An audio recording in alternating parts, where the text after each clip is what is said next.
I haven't seen anybody talking about this yet. There is a trend that is going on right now on the internet where artists are suddenly condoning AI. If you guys aren't familiar, there's a trend that has been going around, I think predominantly over on Instagram, where people are turning themselves into AI art dolls. And in my experience, it's a little bit more disturbing than the regular AI art trends because artists were actually doing it. The first time that I came across this, I was sitting there on the floor scrolling through my Instagram feed, and I saw that one of my favorite tattoo artists had posted herself as a 3D rendered doll. For a second, I thought that she had learned how to 3D generate, and I was like, man, she's so talented. This is so cool. But then she posted 3 or 4 more, and I realized that she had used an AI art generator to do this. I was so disappointed. And over the coming weeks, I saw a bunch of people posting themselves as AI art dolls, and they were artists. There have been so many artists that have been pushing back against AI art generation and saying like, no, this isn't something I want in my life. This isn't something I want to use. But the second that artists en masse start using AI art generation, it creates a narrative where everybody thinks that it's okay to do. I don't think it's okay. And I don't like this trend. So anyways, this big trend over on Instagram has sparked a lot of conversation. Even though this trend was started by AI, it is being reclaimed by artists and turned into something really cool and beautiful. People are using it as an opportunity to make these handmade versions of themselves as dolls with starter packs, and I would really like to participate in that. This is a really heated topic, so I'd appreciate it if people would not get heated at me. Let's go have some fun. Looks like you need it. I need it. So our first stop for some inspiration and packaging was Toys R Us. She looked like a really fun base. I still haven't fully made up my mind. I love the shape of this box. I'm obsessed with bears, so it would be kind of cute if my box was a bear. I don't think there's any way that I'm gonna be able to get this off the cardboard without getting a little bit of the design on the back. Ooh, this side got a little shreddy. Hopefully I'll be able to print something off and put it over top of that. Ugh, they got that Mattel glue, that good glue, that Barbie glue. I'm hoping I can soak this in some hot water and then all of this will come off. These two are so cute. I'm just gonna keep him. Oh, even her shoes look like something that I would wear. Sorry about it. Oh, this head is on firmly. In doll videos, I have seen them run hot water over the head to loosen it up, so that's what we're gonna do right now. I also know this is a way, ooh, good thing I'm wearing gloves. I just got that hot water on my finger. I also know this is a way that you can style their hair. So her hair is probably gonna get weird for a sec. Hey! All those endless hours of watching doll videos paid off. So now that we had successfully decapitated our doll, it was time for me to use some high-grade acetone to remove all of the paint from her face so that we could be starting from scratch. That's a blank face. I also attempted to remove the body paint, but it was stinky and weird. This is the best I could do. This paint is really smelly coming off. I don't know what it is. I'm gonna be covered with clothes. This isn't a naked doll, so it should be okay. After stripping everything down to the bare bones, I shoved a Q-tip into the neck of our doll and started faffing about and separating the purple sections because I do actually have some purple in my hair. I regret my choices today. Mullet. I also used some questionable techniques to remove the doll plugs like these pliers before landing on something that was working. Through a little bit of trial and error with the yanking, I found that if I use this tiny little crochet hook, I can push the hair back in, and then I think I will probably be able to go in there and pull it all out. After what felt like an eternity of poking and prodding, I finally had a smooth enough surface that I could rub off the underlying color with acetone. I left the portions of the scalp where I actually have purple hair so that everything was still cohesive, and then I went ahead and painted the rest of the scalp with pink so that if there were any bald patches showing through, it would use the same technique that the doll had originally had to disguise our mistakes. I also went ahead and covered up the stinky body with pink paint, and it was an uncomfortable process to say the least. For the pink parts of the hair, I had thought to take some from another doll, but I actually have this pink wig that I haven't used in almost half a decade, and anytime I do use it, I'm not using this little tuft of hair, which is pretty much all I'd need to cover the head. I'm gonna snip a little bit off the wig, use it for the pink portions. So once I had cut off a big enough chunk of the hair, I then organized it around some ribbon and passed it through my sewing machine so that I could make something that's called wefts. Basically, this is how they attach hair extensions or make wigs in the first place. It's just strips of hair that you can cut up and glue to stuff. I'm a bit nervous about doing the hair. We have got our wefts all sewn together. Anytime that I've seen someone making a doll in a video, the hair is always the part that's the biggest hurdle. So I feel like once we get past doing my hair, it should be good. We should be good from there. I've never done hair this small before. I've done hair before, like I do my own hair. I guess we'll see how it goes. I've been gluing the wefts on. We've got a bald patch in the back. It's going good. We're going. You girl's going. Like, I'm also not really thinking about like, how is this hair gonna be styled? Where is the parting gonna be? We need to get the hair on the head and then we can figure everything else out.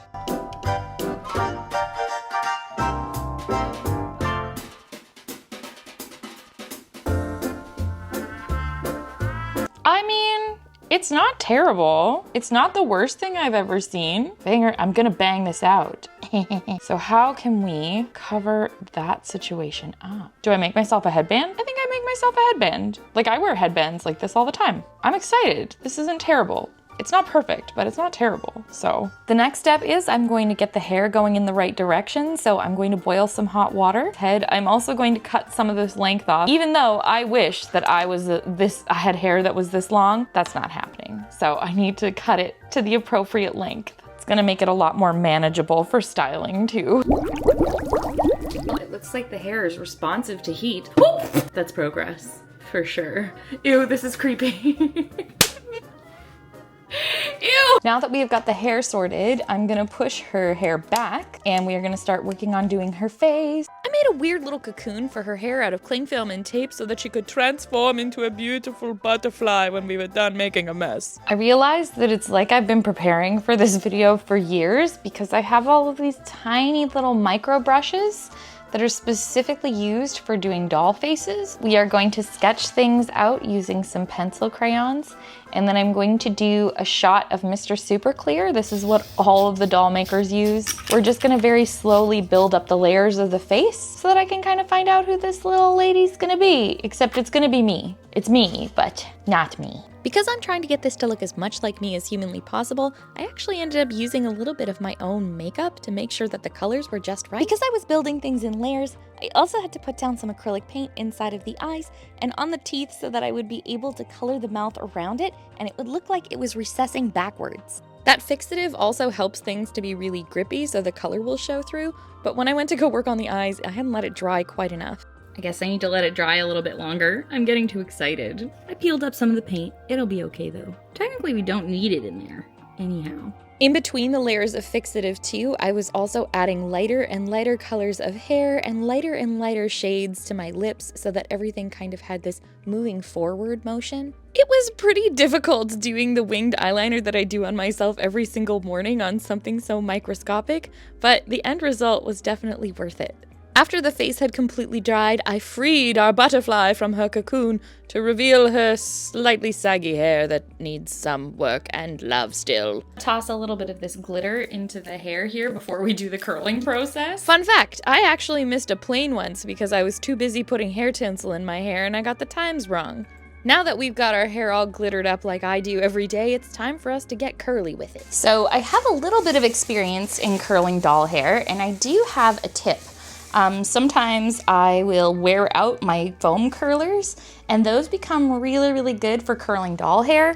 It's because the foam curlers get crushed down so much that they can't actually curl my regular human-sized hair anymore. So when that happens, they're absolutely perfect for these tiny ringlets that we want. Like, if you just found this in somebody's house, you'd be worried about their mental state, I think. So you guys should probably be worried about mine. Girl, you doing okay? Yeah, right? I found something weird drying next to the sink. Now that we have casually waterboarded this doll for like the 14th time, it's time for me to try washing out the box so that we can transform it into our own personal packaging. Despite using dish soap and every single scrubby I could possibly think of, that glue was Mattel glue. It's not coming off. I have made the call that because I can't get rid of this, I'm going to paint the edges of this, and then I'm also going to make a decal here. I'm going to design something a little bit similar to what was there initially. I think what I'm going to do is I'm just going to take this and tape around the edge and then paint it.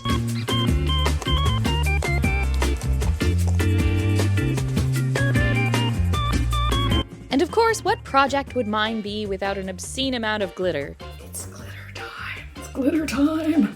Yes. Okay, it has been several hours. I am gonna pull her hair out of these curlers and see how it looks.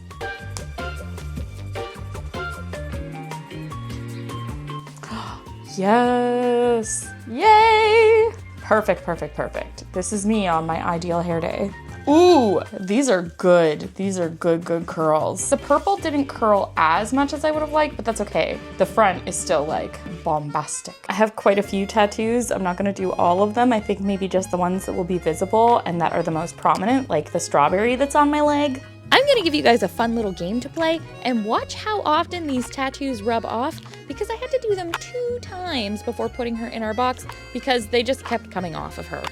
I have the world's tiniest hair straighteners in the hopes that these will help me curl the bangs. Do we not notice that the hair straighteners are sticking? And that probably means that something is burning?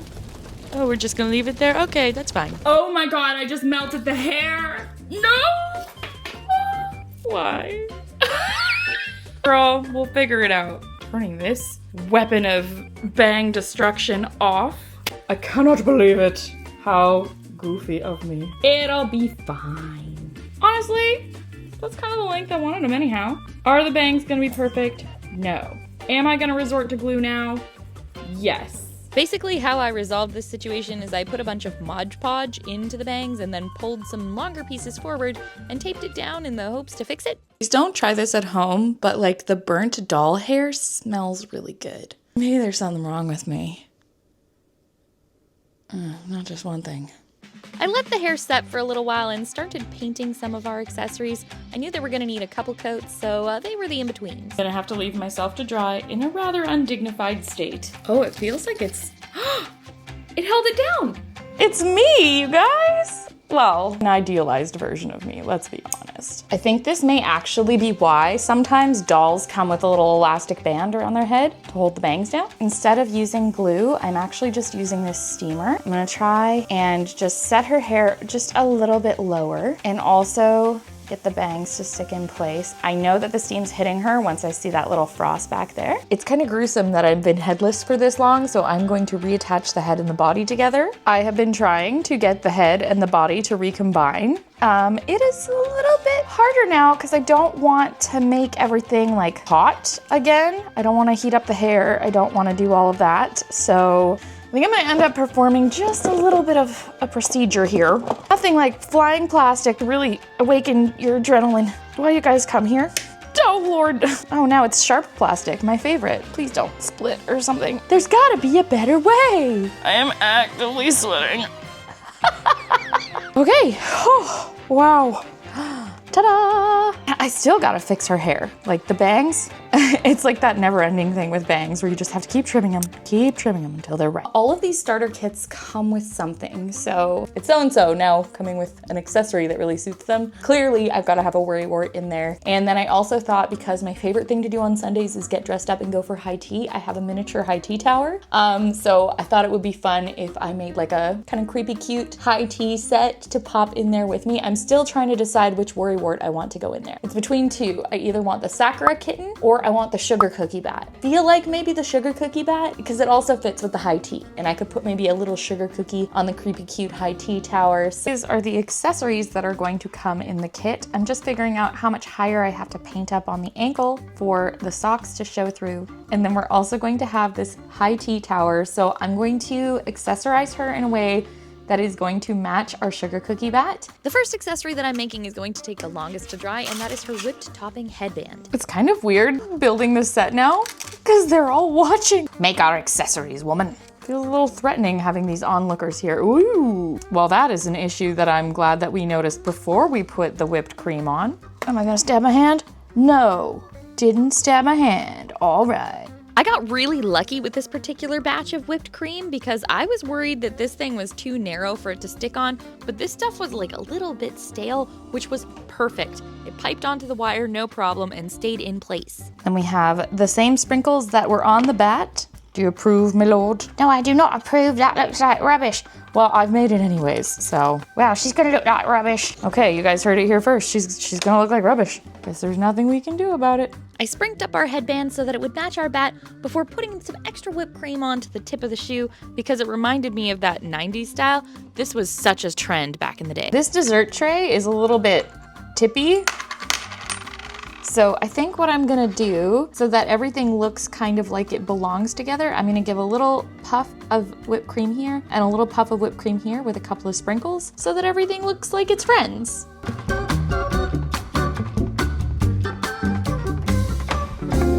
I have these containers of extra bits and I just found some of the extra cookies that I made. So I am actually gonna put one of these inside of her headband. I think I'll do it in the same direction so that they are matching. Oh, that's gonna be so fun. Oh shoot, if this is dry enough, I'll be able to frost this and put a little cookie here too. I decided I needed to get extra, and I made extra tiny bats. This is gonna be the tiniest worrywart to have ever existed. Look at how tiny this is compared to the real one. Oh my goodness, it's very baby. I'm gonna have to paint the eyes on afterwards, but that is so small. It literally fits on my thumb. Okay, I've gotta make a few more of these. I think she should be holding one actually. She should definitely be holding one of these because she's gonna be making them, yeah. Because that's what I do, I make them, yeah. I am very happy and I think I wanna do a video where I make minis of my miniatures. You guys need to let me know in the comments. Should I do a full video where I make minis of my minis? It's mini. It's miniception. So now that we know who we're hanging out with, it's time for us to dress to impress them. And I found this awesome fabric that is literally glitter incarnate. It was pretty simple for me to cut this out and then stitch it around the body. But when it came to putting some lace on, that was the tricky part because I wanted everything to fit her very snugly. And it may have looked a little bit gruesome when I took her to the sewing machine. You know, I'm worried that someone out there is gonna be watching this without the sound on or without captions and just think this video is woman tortures doll in very different ways for 20 minutes. We're putting the lace on. The doll is here. I know I'm not doing this in the right order, but do I ever do anything the right way? Generally, no. Does she now have pretty frills? Yeah. So it worked. Now that we had our dress all assembled, it was time for us to do a lot of back and forth with the accessories so that everything looked uniform, including making myself a pair of eyeglasses. I didn't end up putting them on though, they just ended up as accessories in the box. Okay, here we go. I was unable to speak at this time because it was so tiny I needed to focus. This is so tiny. Oh my god. The tiniest worry. What is your smallest worry? Oh man, you guys are gonna see all the mistakes I make now. Look how small that is. That's the smallest thing ever. I think, you know, for how teeny that is, we did okay. We did all right. Whew. Oh my god, I can unpucker my butt. Now that the butt is unpuckered, it's time for me to add bows and glitter like a madwoman to literally everything. And also, I gave myself a pair of fake eyelashes, which is actually the main reason that I did not stick the glasses to my face because they looked dope. I sprinked up our headband and also added one of the miniature worrywarts to it before going ahead and assembling our afternoon tea set. I gotta say, out of everything in this project, the tea set is my absolute favorite. This is very cute and very fun, and I'm very happy. Look at them next to the big boy.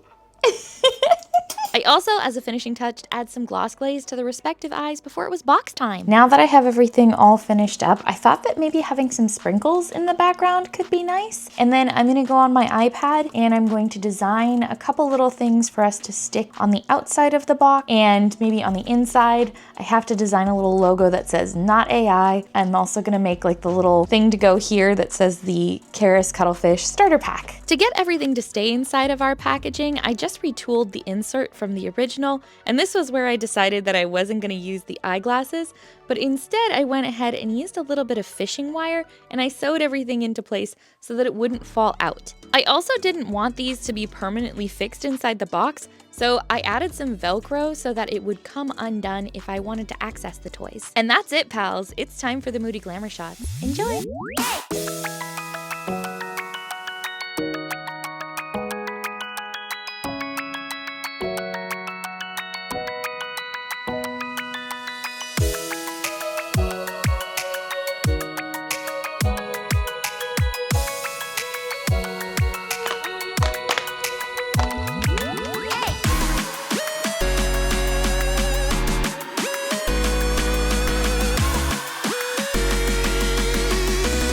I love it when we do something for the first time on this channel and I manage to have a really good time. I have wanted to make a doll for ages, and being able to make this with such an important purpose really has me happy. Does it look exactly like me? Absolutely not. But does it embody my spirit and everything I stand for? Oh, hell yeah. I have never made a doll before. This was literally the best time. So if you've gotten this far in the video, thank you so much for hanging out. And you know what? I never thought I'd be saying this, but like, thanks AI for the fun project. I had a lot of fun with this project. I was not expecting to. This is probably one of my favorite things that we've made together. But I would like to circle back to the original topic of the video because I think it's important that I leave you with some food for thought. Now, why am I making this video today? I think it is to have a broader conversation, not about the AI itself, but for any younger artists that are watching. I know that there are a lot of you out there. There was one comment in particular that I saw from a mom where she was talking about her daughter feeling like her art wasn't good enough and that the point of art was to be good. It was to be good at it. That's what AI art makes people feel. It's like it has to be this beautiful, perfect package of a thing. But the reality of it is that your art is here to exist, to express yourself. It is here to be a reflection of the human experience. That isn't something that a robot can replicate. Yes, there are a lot of young people that are watching, but I also know that there's a lot of older people that are watching. Older women leave comments saying, I wish that I had pursued art. I wish that I had tried. It is never too late to pick up a pencil and just start doodling whatever it is that you feel. Only humans can make things this horrible. Only humans can make things this beautiful and silly. And people might seek to take that and feed it to an algorithm so that it can spit something out that doesn't have any meaning, but your art has meaning and purpose. Now more than ever. Your art is important. It is worth doing. It is worth practicing. We as humans are not supposed to do things to be good at them. We are supposed to do them because it is a beautiful human experience. Human art matters. Your art matters. And if you don't create, then it won't exist anymore. So I am encouraging you, whatever generation you are from, however late you think it is, make something that sucks and be proud of it. And I'll be proud of it too. Don't give up. Okay, I love you. Bye.